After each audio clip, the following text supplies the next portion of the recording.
예수님은 두 아들의 비유를 말씀하셨고, 이제 오늘 본문에서는 이어서 포도원 농부에 관한 비유를 말씀하십니다. 이 비유의 초점은 하나님을 대적하는 자들의 결과가 어떻게 되는지를 보여주는 거예요. 여러분, 이스라엘의 불순종의 결과가 무엇입니까? 오늘 성경의 내용은 한마디로 말하면 이스라엘은 멸망당한다는 거죠. 그래서 오늘 비유는 언제든지 하나님 나라를 보여주는 것인데, 우리에게 보여주시는 하나님의 나라는 뭐냐면 심판하는 하나님의 나라예요. 어떤 자들은 하나님 나라의 백성이 되겠지만 그의 나라가 임할 때에 그 중에 어떤 자들은 불순종함으로 말미암아 하나님의 심판이 임하는 자들도 있을 것이라고 말씀하는 거예요. 그러면 하나님 나라의 심판의 대상은 누구이고 하나님 나라의 백성의 대상은 누구입니까? 오늘 본문을 보니까 시작은 참 재미있게 시작해요. 전원적인 풍경이 펼쳐지는 것이죠. 그런데 이야기가 진행될수록 분위기가 무거워져요. 그리고 마지막에는 충격적이에요. 비유의 내용은 이렇습니다. 집주인이 포도원을 만들려고 계획하고 산 울타리를 조성하고 거기에 포도나무를 심습니다. 그리고 포도즙 틀을 만들고 망대를 세우고, 그리고 그 포도원을 잘 관리하도록 소작인에게 새로 주고 타국으로 떠난 것입니다. 그러면 어떻게 됩니까? 4년이 되고 5년이 되면서 이제 첫 수확의 계절이 돌아오게 되었을 때 주인은 소출이 어떠한지를 알아보고 그것을 가져오기 위해서 종들을 보낸 것이죠. 그런데 그 농부들이 주인이 보낸 종들을 잡아서 때리고 어떤 자들은 죽이고 어떤 자들은 돌로 친 거예요. 주인은 그들에게 더 많은 종들을 보냅니다. 그 결과는 무엇입니까? 동일하게 그 종들을 잡아서 가두고 죽이고 돌로 쳤습니다. 마지막으로 주인은 자신의 아들을 보냅니다. 그러면 저들이 존대할 것이라고 생각하였는데 그 결과는 저가 상속자니 아예 저를 죽이고 이 포도원을 그냥 통째로 우리가 차지하자고 모의하면서 그 아들을 포도원 밖으로 내쫓고 거기서 죽입니다. 이제 어떤 일이 벌어질까요? 예수님은 비유를 듣고 있는 유대 지도자들과 다른 청중들에게 질문합니다. 그러면 포도원 주인이 올 때에 그 농부들을 어떻게 하겠느냐? 이에 청중들이 대답합니다. 너무나 명백한 대답이죠. 그 악한 자들은 진멸하고 포도원은 제때의 열매를 바칠 만한 다른 농부에게 새로 줄지니라. 당시에 소작농 제도는 이스라엘 사회의 아주 일반적인 방식이었습니다. 이 이야기를 듣고 청중들이 다 도리어 노발대발한 거죠. 어떻게 그런 일이 있을 수 있느냐? 여기까지만 해도 유대 지도자들은 예수님의 질문과 그들의 대답에 자신들의 운명이 달려있다는 것을 깨닫지 못했던 것 같아요. 그러나 그들의 대답은 예수님을 부인한 그들 자신들의 미래였던 것입니다. 따라서 예수님은 최종적으로 이 비유를 설명하시는 내용이 이어지는데요, 여러분, 이 비유의 핵심이 이것입니다. 우리 43절 말씀 같이 읽어볼까요? 43절 다 같이 시작. 그러므로 내가 너희에게 이르노니 하나님의 나라를 너희는 빼앗기고 그 나라의 열매 맺는 백성이 받으리라. 무슨 말입니까? 예수님은 유대 지도자들 뿐만 아니라 이스라엘 백성 전체가 하나님의 아들을 거부한 자로서 그들이 멸망당하게 될 것을 선언하신 것입니다. 이스라엘 백성들은 하나님 나라를 빼앗기고 이제는 다른 백성들에게 그것이 주어질 것이다, 그들에게 선언하신 것입니다. 그러므로 지금 유대 지도자들은 이스라엘을 대표해서 이 말씀을 듣는 거예요. 여러분, 결국 여기에 예수님의 이 결론적인 선언에 구약의 이스라엘이 이제 새로운 이스라엘로 대체될 것을 가장 명확하게 사실적으로 보여주는 그런 선언이 나타난 것입니다. 이스라엘은 하나님이 보내신 하나님의 아들 예수님을 거절함으로 하나님 백성 되는 데 있어서 실패한 거죠. 여러분, 그러면 이제 하나님 나라는 실패하는 것입니까? 아니죠.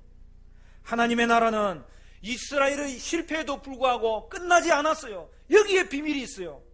하나님의 나라의 백성이 되는 것은 이제 혈통으로서 되는 것이 아니라 하나님의 나라는 모든 민족 가운데서도 하나님의 아들의 그 기쁜 소식을 듣고 영접하는 자들을 통하여 이루어질 것이다, 우리에게 말씀하고 있는 거예요.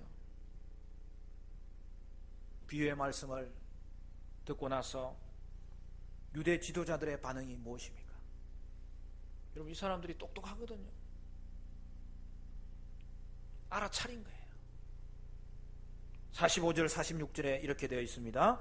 대제사장들과 바리새인들이 예수의 비유를 듣고 자기들을 가리켜 말씀하신 줄 알고 잡고자 하나 무리를 무수하니 이는 그들이 예수를 선지자로 알미었더라.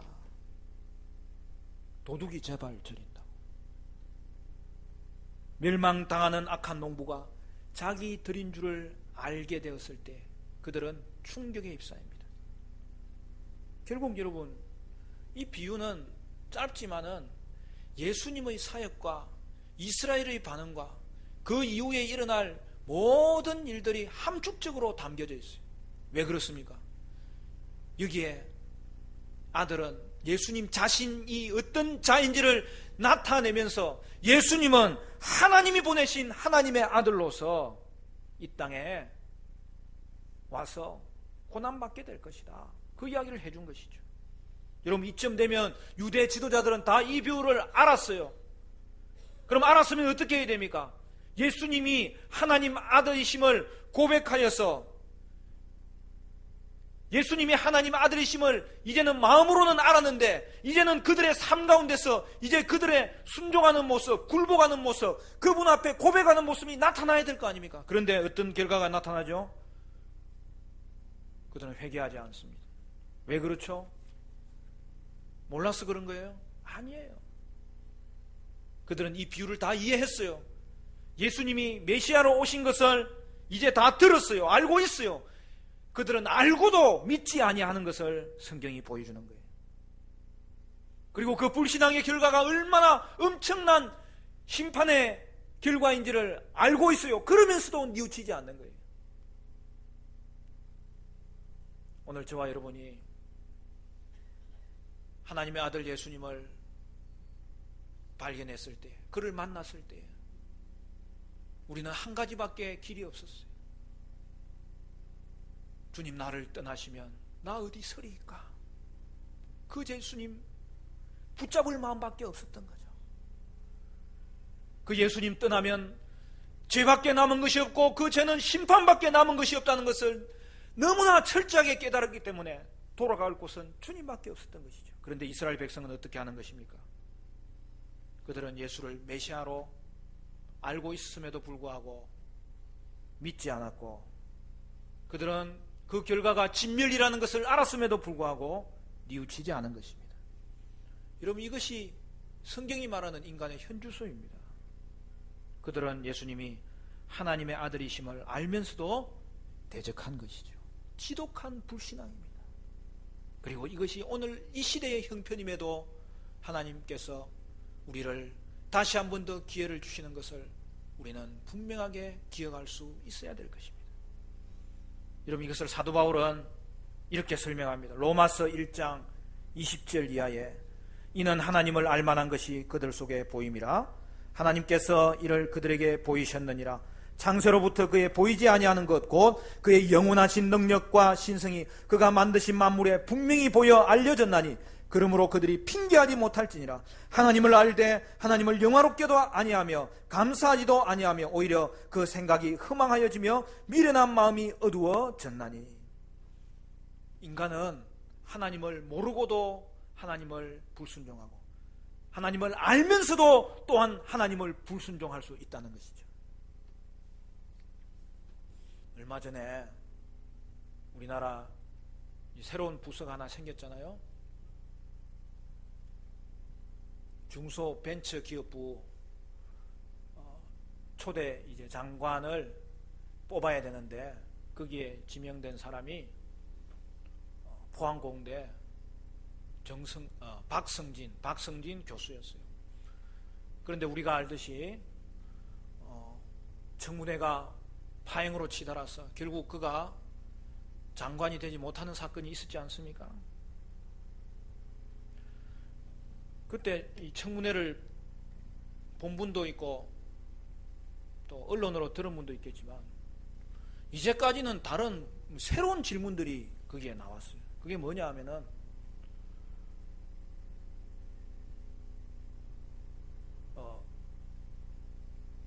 창조론이라는 게 있다는데 그거에 대해서 어떻게 생각하냐고. 또 창조론자들은 지구가 나이가 6,000년 되었다고 하는데 그거에 대해서 어떻게 생각하느냐고. 그때 이 박 교수님이 대답합니다. 저는 창조론을 믿습니다. 그리고 저는 과학자로서도 신앙인으로서도 지구는 6,000년 정도 된다고 생각하고 있습니다. 근데 그 말이 떨어지자 말자요, 국회의원들이 벌떼처럼 달려드는데 어떻게 그렇게 해서 과학의 일을 돌볼 수 있냐고, 어떻게 그런 생각을 가지고 국가를 돌볼 수 있냐고. 근데 중요한 것은요, 그게 통했다는 거예요. 결국에는 그가 장관이 되지 못한 이유가 바로 그 주장을 펼친 것이 이유 중에 하나가 되었다는 것이에요. 여러분, 이것이 이 땅의 영적인 현실입니다. 여러분, 과학은 연구하면 연구할수록 정교한 우주의 신비를 발견하고 확인하면서 그것을 인정할 수밖에 없는 거예요. 여러분, 우리 신체는 어떻습니까? 그냥 세포 하나만 보더라도 그 세포 안에 또 우주가 있는 거예요. 그래서 여러분, 누군가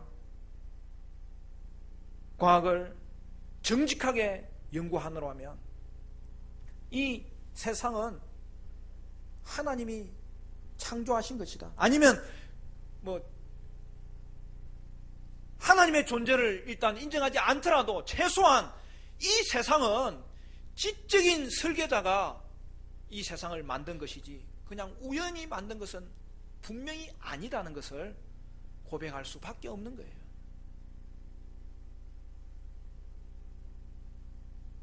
오늘날 우리가 학문적인 활동을 하고 지적인 활동을 하는 것도 하나님이 창조시에 우리의 인간 속에 심어 놓으신, 만들어 주신 그 지성과 인성이 있기 때문에 그 모든 활동이 가능한 거지 우연하게 이것은 할 수 있는 일이 아니에요. 여러분, 따라서 과학 활동은 하면 할수록 그것에 대해서 정직하게 접근하는 자들은 하나같이 하나님의 창조를 부인할 수 없어요. 그런데 문제는 뭐예요? 창조를 부인하지 않으면 이 세상에서는 돌아올 곳이 하나밖에 없는 거예요. 이 땅에 모든 잡다한 사상들이 있지만 하나님의 창조를 인정하면 돌아갈 곳이 성경밖에 없는 거예요. 성경으로 돌아가느냐 아니면 이 땅의 모든 사상들을 다 인정하느냐, 그것이 나누어져서 별개의 싸움이 되어 있는 거예요. 그래서 어떻게 하는 것입니까? 과학자들은 자기가 알고 있으면서도 부인하는 거죠. 그렇다고 진화론이 과학적인 것도 아니에요. 진화론이야말로 미신이고 자기신앙이에요. 과학적인 증거가 하나도 없는 거예요. 여러분, 과학은 계속 발전되어야 됩니다. 그 과학이 발전되는 것이 도리어 진리가 더 드러나고 하나님이 영광 받으시는 것이고, 모든 진리는 하나님의 진리이기 때문에 저는 여러분이 가지고 있는 은사를 통해서 여러분의 분야에서 그곳에 발전을 가져옴으로 말미암아 하나님께 영광 돌리는 그런 은혜의 종들 되시기를 간절히 축원합니다. 여러분, 그 중에서도 가장 근본적인 진리는 하나님의 말씀이지요. 그러므로 성도들은 창조론을 믿습니다. 말씀을 부인하는 자들은 그들이 세운 업적이 어느 날 말씀을 이제는 무너뜨렸다고 생각하는데, 조금만 세월이 가면 그 사상이 무너지는 것을 한 번, 두 번 보는 게 아니에요. 여러분, 이전에 세워놓았던 가설이 나중에는 또 다른 이론으로 대체되는 것이 오늘날 과학을 연구하는 과정 속에 일반화되는 현상입니다.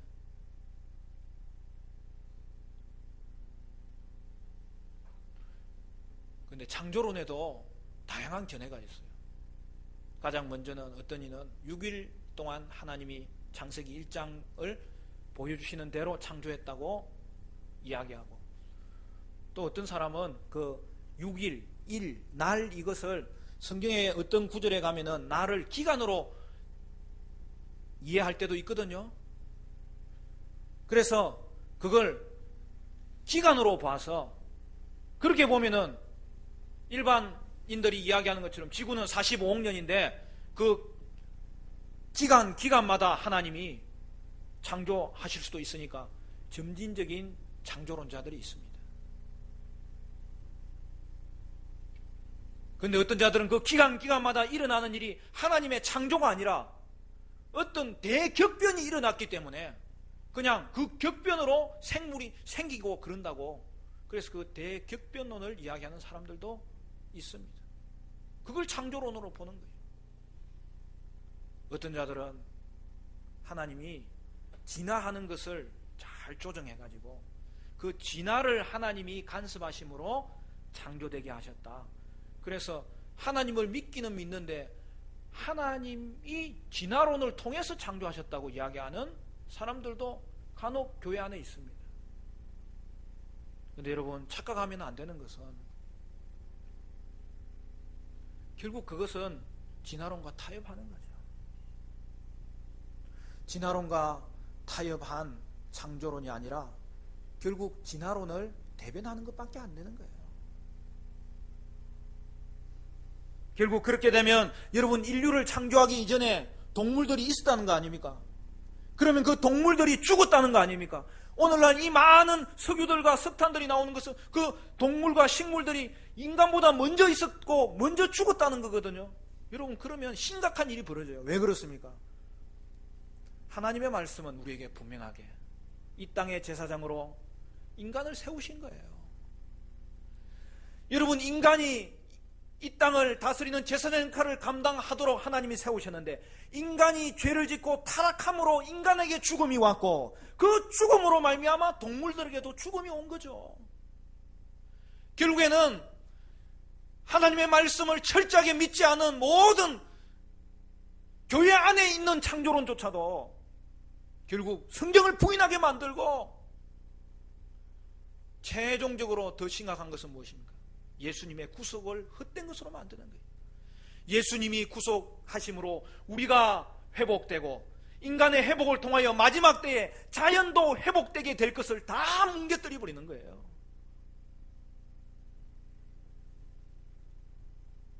사실 저도 대학 시절 과학도로 지냈습니다.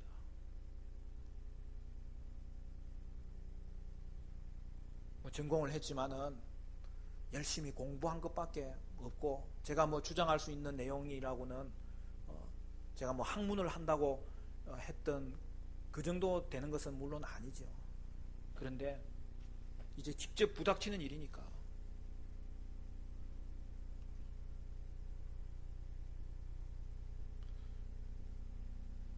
우리 친구들이 저한테 묻기도 하고, 또 교수님이 어떨 때는 그런 이야기를 하면 제가 또 질문하기도 하고, 그런 과정을 거쳤는데요. 다행히 저희 학교 교수님은 아주 훌륭한 교수님들이라서 창조론, 진화론 아예 이야기를 안 꺼내더라고요. 근데 제가 광학책을 보면서 그 머릿말에 뭐라고 됐냐면, 그것도 제가 우리 교수님으로부터 이 배운 광학책은 참 너무 은혜로워요. 그 서론에 뭐라고 되냐면, 광학의 분야는 이 빛이 어떻게 생기는지에 대해서 논하는 것이 아니라 빛의 현상에 대해서 논하는 학문이다. 딱 그렇게 되어 있는 거예요. 그래서 저는 머릿말을 보고 은혜를 받았어요. 저는 안 그러면요, 교수님이 그런 말을 하면 제가 못 참거든요. 교수님이 혹시 성경에 위배되는 이야기를 하면요, 제가 사회학과 교수님하고는 좀 싸웠어요.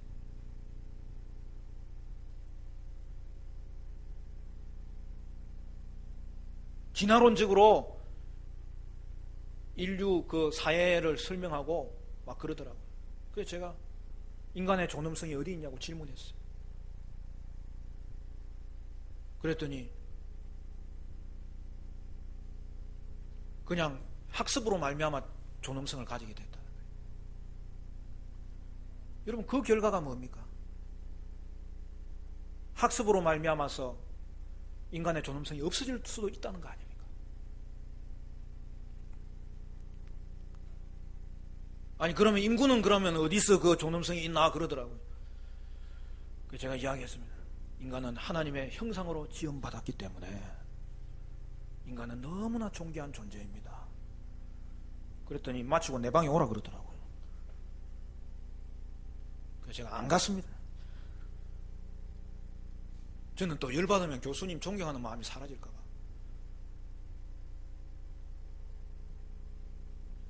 사랑하는 성도 여러분, 그때 제가 잠시 빠진 게 뭐냐면, 창조론 중에서도 과학과 좀 맞춰보려고 제가 점진지역 창조론에 빠졌어요.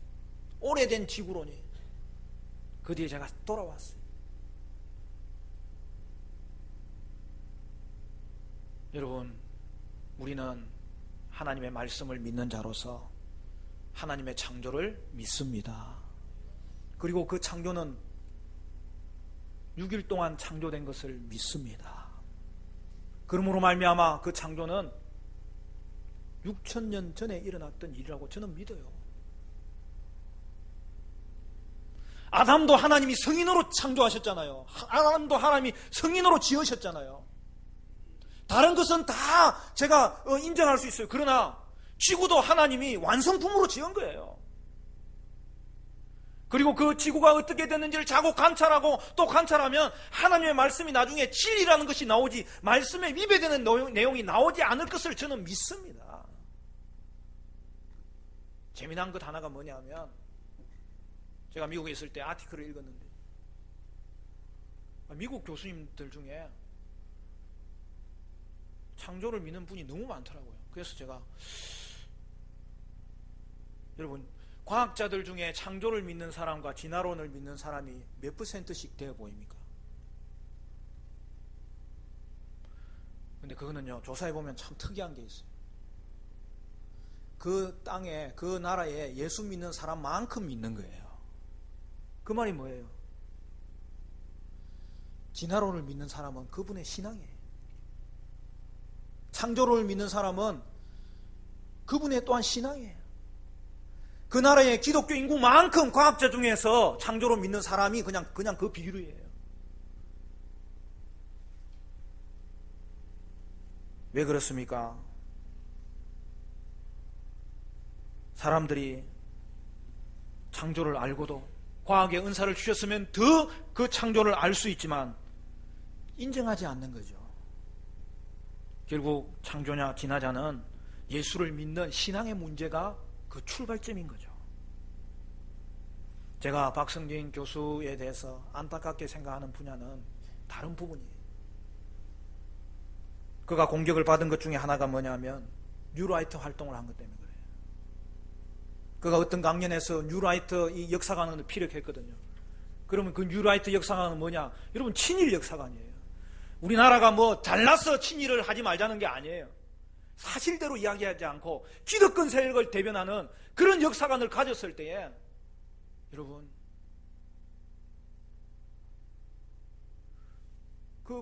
그 사상은 무너지게 되어 있는 거예요.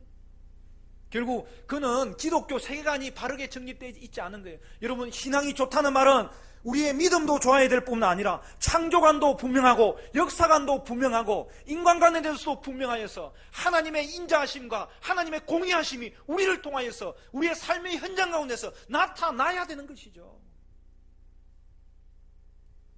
사실 성도는 보수도 아니에요. 또한 진보도 아니에요. 우리가 꿈꾸는 나라는 사회주의도 꿈꾸는 게 아니고 자본주의도 꿈꾸는 게 아니에요. 이 땅에 오직 변하지 아니하고 영원한 하나님의 나라를 우리는 꿈꾸며 살아가며 그 나라로 말미암아 이 땅을 분별하며 주님께 충성을 다하는 하나님의 나라의 백성으로 살아가야 되는 것이지요. 오늘 비유가 한 가지 더 가르치는 것은 이 비유 안에 이스라엘의 운명뿐만 아니라 예수님 자신의 미래도 보여주었어요. 그것은 예수님이 이스라엘의 모의에 의해서 버림을 받고 포도원에서 내쫓긴 것처럼 그가 왕 되시고 주인 되신 성전에서 내쫓김을 당하고 예루살렘 성에서 내쫓김을 당하여 성문 밖에서 십자가를 지고 죽으셨다는 사실이죠. 예수님이 이 비유를 했을 때 점점 유대 지도자들은 자신의 생각들이 발견되었다는 것을 깨닫게 되었고, 여러분 그렇기 때문에 얼마나 놀랬겠습니까? 그런데 어떻게 하죠? 저들은 음모가 발각되었음에도 불구하고 저들은 회개하지 않습니다. 왜 그래요? 하나님을 알면서도 불순종하는 지독한 불신앙이 저들의 멸망의 원인이었던 것입니다. 그런데 오늘 본문을 보니까 긍정적인 요소가 제공돼요. 42절 말씀 우리 같이 한번 읽어볼까요? 42절 시작. 예수께서 이르시되 너희가 성경에 건축자들이 버린 돌이 모퉁이의 무릿돌이 되었나니 이것은 주로 말미암아 된 것이요 우리의 눈에 기이하도다 함을 읽어본 일이 없느냐. 예수님은 비유를 설명하시는 마지막 부분에 십자가 뒤의 일도 예수님은 설명하신 것이죠.